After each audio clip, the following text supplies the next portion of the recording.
an agent, sometimes you have players that are free agents that come from the same team. How does it differ for like a player like Brandon who wants to come back as opposed to a player that was here?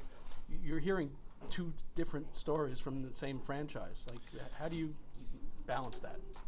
I think the idea is that what the player knows, sometimes a player's missing something when they go into free agency. And I think for Brandon, it was more that who would provide what the Mets provide and give him something additional.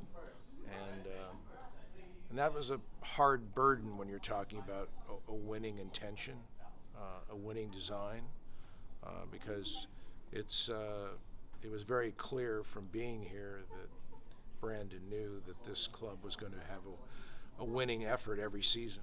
And that question was readily asked by Brandon throughout the free agent process in our meetings.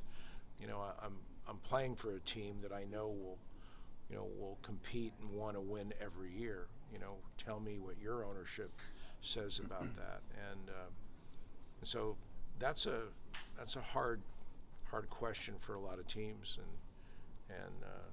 and there are some things that come up in this process where a player gets an insight about, you know, really living style, different geographical areas, you know, impact on family, all those things. But it was pretty clear that when we got done with the process that if the Mets had an interest to the level that we did, that we thought we'd be able to get something done.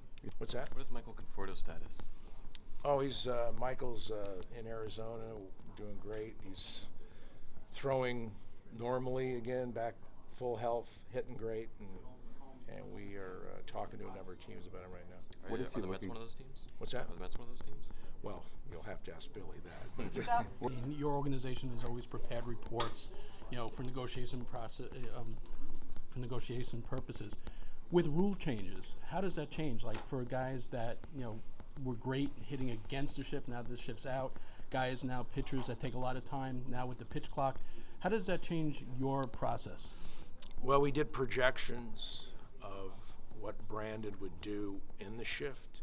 Because you got to remember the speed players, not only being left-handed, that's one thing, but when you're a speed player and you can run like Brandon, and the second baseman now has to be more athletic, he has to be quicker with his throws, he has to have greater arm strength, he's going to be throwing with depth in the infield. It really, really enhances so much about what Brandon can do offensively, because contact means so much more to him now than as far as getting offensive production. And he's very good at that, but his speed is going to play a much more valuable role in his on-base percentage, and which is already an extraordinary strength of his. So we really did a lot in talking with teams about that, and frankly, it was no, you know, when you have Buck Showalter as a manager, it was no news to him of any of this, I'm sure.